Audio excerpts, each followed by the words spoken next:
ನಮಸ್ಕಾರ. ವಿಶೇಷ ಕಾರ್ಯಕ್ರಮಕ್ಕೆ ತಮಗೆಲ್ಲ ಆತ್ಮೀಯವಾದ ಸ್ವಾಗತ. ನಾನು ಶಶಿಧರ್ ಭಟ್. ಇವತ್ತು 3 ಪ್ರಮುಖ ವಿಚಾರಗಳನ್ನು ಕೈಗೆತ್ತಿಕೊಂಡು ಬಂದಿದ್ದೀನಿ. ಅದು ಧರ್ಮಸ್ಥಳಕ್ಕೆ ಸಂಬಂಧಪಟ್ಟಿದ್ದು. ಅತಿ ಮಹತ್ವದ 3 ವಿಚಾರಗಳು ಇಲ್ಲಿವೆ. ಒಂದೊಂದಲ್ಲೇ ತಮಗೆ ನಾನು ಎಕ್ಸ್ಪ್ಲೇನ್ ಮಾಡೋದಕ್ಕೆ ಇಷ್ಟಪಡ್ತೇನೆ. ಮೊದಲನೇದು ಕೊನೆಯ ಹಂತದ ಹೋರಾಟ. SITಯನ್ನು ಯಾವ ಕಾರಣಕ್ಕೂ ನಿಲ್ಲಿಸಬಾರದು ಅನ್ನುವ ಹೋರಾಟ. ಒಂದು ಕಡೆ ಸರ್ಕಾರ ಇದೆ, ಮಾಧ್ಯಮ ಇದೆ, ದೊಡ್ಡವ್ರನ್ನ ಸಂರಕ್ಷಿಸುವವರಿದ್ದಾರೆ, ಎಲ್ಲ ಇದ್ದಾರೆ. ಈ ನಡುವೆ ಇನ್ನೊಂದೆಡೆಯಲ್ಲಿ ಹೋರಾಟಗಾರರಿದ್ದಾರೆ, ಅವ್ರಿಗೆ ಯಾರ ಬೆಂಬಲನೂ ಇಲ್ಲ. ಎಲ್ಲವರು ದೊಡ್ಡವರ ಪಾದಪೂಜಕರು, ಅವರೆಲ್ಲ ದೊಡ್ಡವರ ಚೌಕಿದಾರರು, ಕಾಯುವವರು. ಅವ್ರ ನಡುವೆ ನಡೆಯುತ್ತಿರುವ ಹೋರಾಟ. ಈ ಹೋರಾಟಕ್ಕೆ ಸಂಬಂಧಪಟ್ಟಾಗೆ ಒಂದು ಮಹತ್ತರ ಬೆಳವಣಿಗೆ ಆಗಿದೆ. ಅದೇನು ಅಂದರೆ, ಕರ್ನಾಟಕ ಮಹಿಳಾ ಆಯೋಗ ಮತ್ತೆ ಈ ಪ್ರಕರಣದಲ್ಲಿ ಮಧ್ಯಪ್ರವೇಶ ಮಾಡಿದೆ. ಇದು ಬಹಳ ಮಹತ್ವದ ಬೆಳವಣಿಗೆ. ಯಾಕೆ ಅಂತಂದರೆ, SIT ರಚನೆಯಲ್ಲೂ ಕೂಡ ಕರ್ನಾಟಕ ಮಹಿಳಾ ಆಯೋಗ ಮಹತ್ತರ ಪಾತ್ರವನ್ನು ವಹಿಸಿತ್ತು. ಈ ಎಲ್ಲ ಪ್ರಕರಣಗಳ ತನಿಖೆಗೆ SIT ರಚಿಸಬೇಕು ಅಂತ ಸರ್ಕಾರಕ್ಕೆ ಪತ್ರ ಬರೆದದ್ದು ಇದೇ ಮಹಿಳಾ ಆಯೋಗ. ಮಹಿಳಾ ಆಯೋಗದ ಪತ್ರದ ಆಧಾರದ ಮೇಲೆ ಸರ್ಕಾರ SITಯನ್ನು ರಚಿಸಿತು. ಅದಾದಮೇಲೆ SIT ತನಿಖೆಗಳು ಯಾವುದ್ಯಾವುದೋ ದಿಕ್ಕಿಗೆ ಹೋದವು, ಏನೇನೋ ಆದವು, ಎಲ್ಲೆಲ್ಲೋ ಒತ್ತಡಗಳು ಬಂದವು, ಎಲ್ಲವೂ ಆಗೋಯಿತು. ಅದಾದ ಮೇಲೆ ಯಾವಾಗ ಗೃಹ ಸಚಿವ ಡಾಕ್ಟರ್ G. ಪರಮೇಶ್ವರ ಅವರು ಈ ಪ್ರಕರಣಕ್ಕೆ ಸಂಬಂಧಪಟ್ಟ ಹಾಗೆ ಈ ಮಾಸಾಂತ್ಯದ ಒಳಗೆ ವರದಿ ಕೊಡಬೇಕು ಅಂತ ಅಂದರು, ಆಗ ಪ್ರಾರಂಭ ಆಯಿತು. ಏನಪ್ಪ ಮಾಡೋದು ಈಗ? ಇಷ್ಟು ಕಾಲ ನಡೆಸಿದ ಹೋರಾಟ, ಸತ್ತವರಿಗೆ ನ್ಯಾಯ ಕೊಡಿಸುವ ಹೋರಾಟ, ಯಾರು ಕೊಲೆ ಮಾಡಿದವರು ಅನ್ನುವ ಸತ್ಯವನ್ನು ಎತ್ತಿ ಹಿಡಿಯಬೇಕು ಅನ್ನುವ ಹೋರಾಟ. ಈ ಹೋರಾಟ ಯಾವ ಅರ್ಥವೂ ಇಲ್ಲದೆ, ಯಾವ ರೀತಿಯ ಪರಿಣಾಮವೂ ಇಲ್ಲದೆ ಮುಗಿದೋಗುತ್ತಾ ಅನ್ನುವ ಪ್ರಶ್ನೆ. ಆಗ ಮಹಿಳಾ ಹೋರಾಟಗಾರ್ತಿಯರು ಹೋಗಿ ಮುಖ್ಯಮಂತ್ರಿಗಳನ್ನು ಭೇಟಿ ಮಾಡಿದ್ರು. ಅವರಿಗೊಂದು ಮನವಿಯನ್ನು ಕೊಟ್ಟರು. ಸುಮಾರು ಅರ್ಧ ಗಂಟೆ, ಮುಕ್ಕಾಲು ಗಂಟೆಗೂ ಹೆಚ್ಚು ಕಾಲ ವಿವರಿಸಿದ್ರು. ಮುಖ್ಯಮಂತ್ರಿಗಳ ರಿಯಾಕ್ಷನ್ ಹೇಗಿತ್ತು, ಏನಿತ್ತು ಅನ್ನೋದನ್ನು ಈಗ ನಾನು ಚರ್ಚೆ ಮಾಡಬೇಕಾಗಿಲ್ಲ. ಹಿಂದೆ ನಾನು ಕೆಲಸ ಸಂದರ್ಭದಲ್ಲಿ ಹೇಳಿದ್ದೀನಿ. ಇದಾದ ಮೇಲೆ 2 ಘಟನೆಗಳು ಕಳೆದ 2-3 ದಿನಗಳಲ್ಲಿ ನಡೆದು. ಒಂದು, ಇದೇ ಹೋರಾಟಗಾರ್ತಿಯರು ಮಹಿಳಾ ಆಯೋಗಕ್ಕೆ ಒಂದು ಬರೆದ ಪತ್ರ. ಹಾಗೆಯೇ ವಕೀಲರುಗಳ ಒಂದು ತಂಡ ಹೋಗಿ ಮಹಿಳಾ ಆಯೋಗದ ಕಾರ್ಯದರ್ಶಿ ಮಹಿಳಾ ಆಯೋಗ ನೋಡಿ ಅವರಿಗೆ ಕೊಟ್ಟ ಮನವಿ ಪತ್ರ. ಈ 2 ಮನವಿ ಪತ್ರಗಳ ಆಧಾರದ ಮೇಲೆ ಈಗ ಮಹಿಳಾ ಆಯೋಗ ಕ್ರಮ ಕೈಗೊಂಡಿದೆ. ಮುಖ್ಯಮಂತ್ರಿಗಳಿಗೆ ಪತ್ರ ಬರೆದಿದ್ದಾರೆ. ಈ ಪತ್ರ ಬರೆದ ಮೇಲೆ, ಈ ಮುಖ್ಯಮಂತ್ರಿಗಳಿಗೆ ಈ ಪತ್ರ ಹೋದ್ಮೇಲೆ ಮುಖ್ಯಮಂತ್ರಿಗಳು SIT ಏನಿದೆ ಅದರ ಅವಧಿಯನ್ನು ವಿಸ್ತರಿಸುವ ಅನಿವಾರ್ಯತೆ ಮೂಡಿದೆ ಅಂತ. ರಾಜಕಾರಣದಲ್ಲಿ ಹೀಗೆ ಆಗುತ್ತೆ, ಮಾಡಿಬಿಡ್ತಾರೆ ಅಂತ ನಾನು ಹೇಳ್ತಾ ಇಲ್ಲ. ಆದರೆ ಮುಖ್ಯಮಂತ್ರಿಗಳ ಮೇಲೆ ಈ ಸಂದರ್ಭದಲ್ಲಿ ಯಾವ ಒತ್ತಡ ಬೀಳಬೇಕಾಗಿತ್ತೋ ಆ ಒತ್ತಡ ಬಿದ್ದಿದೆ ಅನ್ನೋದು ಕುತೂಹಲಕಾರಿಯಾದ್ದು. ಇವೆರಡೂ ಕೂಡ ಬರೆದ ಪತ್ರದ ಏನಿದೆ ಅವರು ಆ ಪತ್ರ ನನ್ನ ಬಳಿ ಇದೆ. ಒಂದು, ಕರ್ನಾಟಕ ರಾಜ್ಯ ಮಹಿಳಾ ಆಯೋಗಕ್ಕೆ ವಕೀಲರು ಬರೆದಿರೋದು. ಅದು ವಕೀಲರ ತಂಡ ಒಬ್ಬರು ಅದರಲ್ಲಿ ನಿಂತುಬಿಟ್ಟು ಇದು ಮಾಡಿದ್ದು. ಅವರು ಪ್ರದೀಪ್ ಕುಮಾರ್ SP ಅಂತ ವಕೀಲರು. ಇದು 2 ಪೇಜ್ ಇರುವಂತಹ ಈ ಮನವಿ ಪತ್ರ. ಇದು ಹಳೆಯದನ್ನೆಲ್ಲ ಹೇಳ್ತಾ ಕೆಲವು ಮನವಿಗಳನ್ನು ಕೂಡ ಮಾಡಿದೆ. ಇದು ವಿಷಯದ ಸಂಬಂಧಪಟ್ಟ ಹಾಗೆ ಇದು ದಕ್ಷಿಣ ಕನ್ನಡ ಜಿಲ್ಲೆ ಧರ್ಮಸ್ಥಳದ ಪೊಲೀಸ್ ಠಾಣೆ ಏನಿದೆ ಅಲ್ಲಿ ಪ್ರಕರಣದ ನಂಬರ್ 39/2025 ಕಲಂ 211A ಪ್ರಕಾರ ಏನಾಯಿತು, ಹೇಗೆ ಆಯಿತು ಅದನ್ನು ವಿವರಿಸ್ತಾ ಹೀಗೆ SIT ರಚನೆ ಆಗಬೇಕು ಅನ್ನೋದೇನಿದೆ ಇದಕ್ಕೆ ಭಾಳ ಸ್ಪಷ್ಟವಾಗಿ ಇದರಲ್ಲಿ ವಕೀಲರು ಹೇಳೋದು ಏನು ಅಂದರೆ, SIT ರಚನೆ ಆಗಬೇಕು ಅಂತ ಮನವಿ ಮಾಡಿದ್ದು ಇದೇ ಯಾವುದು ಹೇಳಿ, SIT ರಚನೆಗೆ ಮನವಿ ಮಾಡಿದ್ದು ಮಹಿಳಾ ಆಯೋಗ ಅಲ್ವಾ. ಈಗ ಏನಾಗಿದೆ ಅನ್ನುವುದನ್ನು, ಆ ವಿವರಗಳನ್ನು ಮಹಿಳಾ ಆಯೋಗಕ್ಕೆ SIT ತಿಳಿಸ್ಬೇಕು. ಇದುವರೆಗೆ ತಿಳಿಸಿಲ್ಲ. ಆ ಮಾಹಿತಿ ಆಧಾರದ ಮೇಲೆ SITಯನ್ನು ಮುಂದುವರಿಸಬೇಕು, ಏನು ಮಾಡಬೇಕು ಅನ್ನೋ ತೀರ್ಮಾನ ತಗೋಬೇಕು ಅನ್ನೋದು ಬಹಳ ಸ್ಪಷ್ಟವಾಗಿ ಈ ಪತ್ರದಲ್ಲಿ ಹೇಳಲಾಗಿದೆ. ನೋಡಿ, ಎಲ್ಲ ಪ್ರಕರಣಗಳನ್ನು ಒಂದೊಂದೇ ಪ್ರಕರಣಗಳನ್ನು ಇಲ್ಲಿ ವಕೀಲರು ವಿವರಿಸಿದ್ದಾರೆ. ವಿವರಿಸಿ ಮೇಲ್ಕಂಡ ಪ್ರಕರಣವೂ ಸೇರಿದಂತೆ ಹಾಗೂ ಇದರ ಸಂಬಂಧ ಕರ್ನಾಟಕ ರಾಜ್ಯದ ಇತರ ಪೊಲೀಸ್ ಠಾಣೆಗಳಲ್ಲಿ ದಾಖಲಾಗುವ ಇತರ ಎಲ್ಲ ಕ್ರಿಮಿನಲ್ ಪ್ರಕರಣಗಳ ತನಿಖೆಯನ್ನು DG ಮತ್ತು IGPಯವರು ವಿಶೇಷ ತನಿಖಾ ತಂಡಕ್ಕೆ ವರ್ಗಾಯಿಸಿದ್ದಾರೆ. ಹಾಗಿದ್ದರೆ ವಿಶೇಷ ತನಿಖಾ ತಂಡ ಯಾವ ಪ್ರಕರಣಗಳ ತನಿಖೆ ಮುಗಿದು ಹೋಗಿದೆಯಾ? ಈ ಪ್ರಶ್ನೆಗಳು ಕೂಡ ವಕೀಲರು ಎತ್ತಿದ್ದಾರೆ.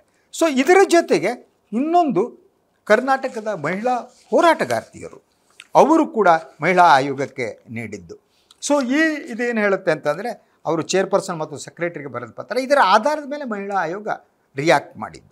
ಸೊ ಏನು ಹೇಳುತ್ತೆ ಅಂದರೆ, request to direct the special investigation team constituted by the government regarding the Dharmasthala cases to conduct a comprehensive investigation into crimes against women, unnatural death and missing cases. So ಧರ್ಮಸ್ಥಳದಲ್ಲಿ ಮಹಿಳೆಯರ ವಿರುದ್ಧ ನಡೆದಂಥ ಅಪರಾಧ ಪ್ರಕರಣಗಳು ಮತ್ತು ಅನ್ಯಾಚುರಲ್ ಡೆತ್ಸ್, ಅಸ್ವಾಭಾವಿಕ ಸಾವುಗಳು ಮತ್ತು missing cases ಅಂತ ಯಾವುದು ಮಿಸ್ ಆಗಿದ್ದಾರೆ ಅಂಥ ಪ್ರಕರಣಗಳಿಗೆ ಸಂಬಂಧಪಟ್ಟ ಹಾಗೆ ತನಿಖೆ ನಡೆಸಬೇಕಾದ್ದು. ಅದಕ್ಕೆ ಸಂಬಂಧಪಟ್ಟ ಹಾಗೆ ಯಾವುದು ಸ್ಪೆಷಲ್ ಇನ್ವೆಸ್ಟಿಗೇಷನ್ ಟೀಮ್ ಏನಿದೆ ಅದಕ್ಕೆ ಸೂಚನೆಯನ್ನು ಕೊಡಬೇಕು ಅಂತ. ಸೊ ಅದ್ರ ಜೊತೆಗೆ ಅದರ ಫೈಂಡಿಂಗ್ಸ್ ಅಂತ ಇದರಲ್ಲಿ ಭಾಳ ಸ್ಪಷ್ಟವಾಗಿ ಕೆಲವು ಅಂಶಗಳನ್ನು ಹೇಳಲಾಗಿದೆ.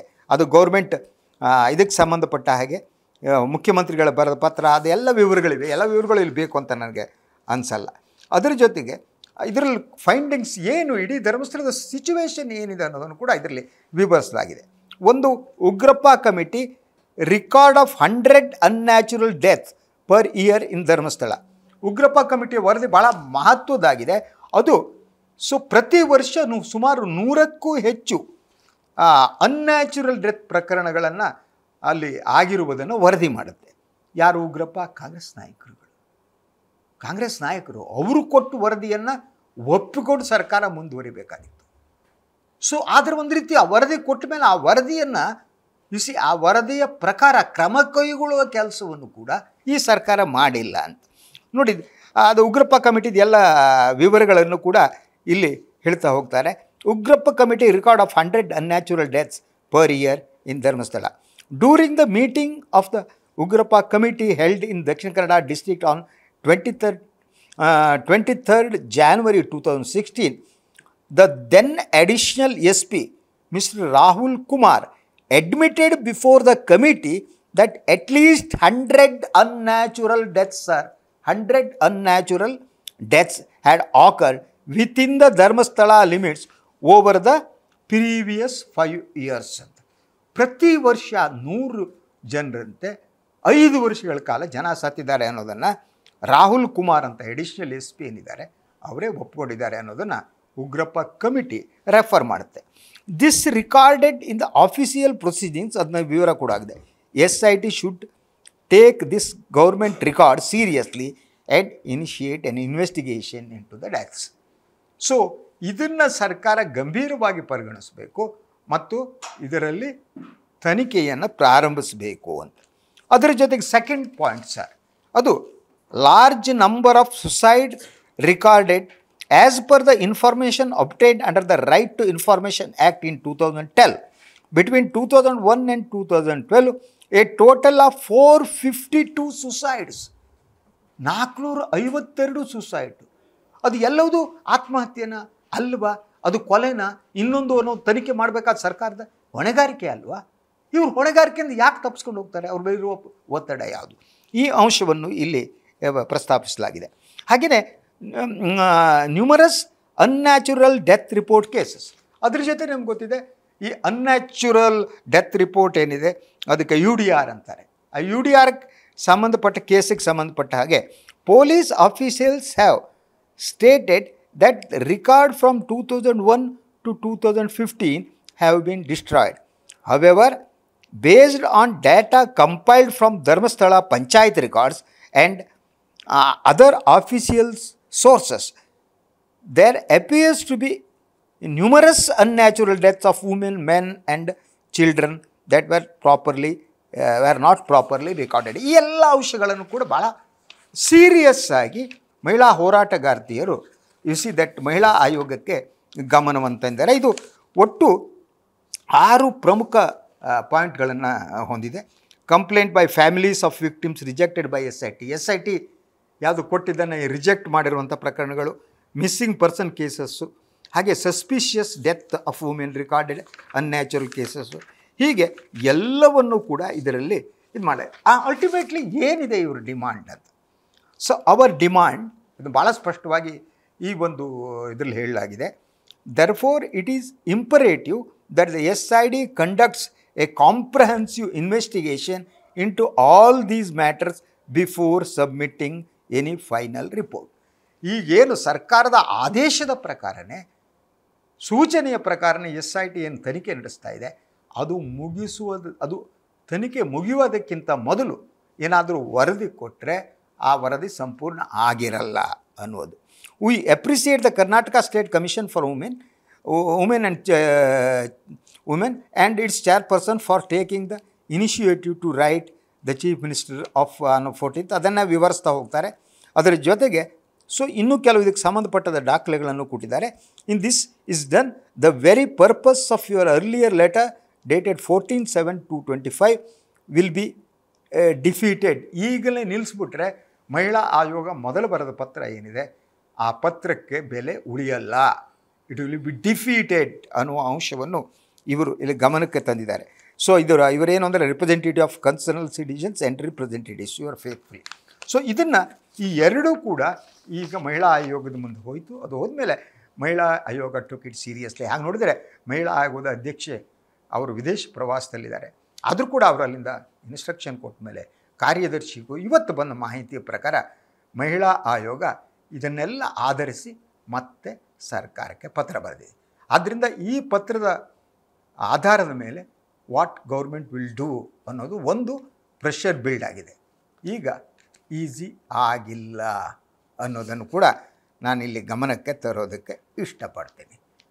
ಇನ್ನೊಂದು ವಿಚಾರ ಇದೆ, ಅದ್ರ ಬಗ್ಗೆನೂ ನಾನು ಮಾತನಾಡ್ತೀನಿ.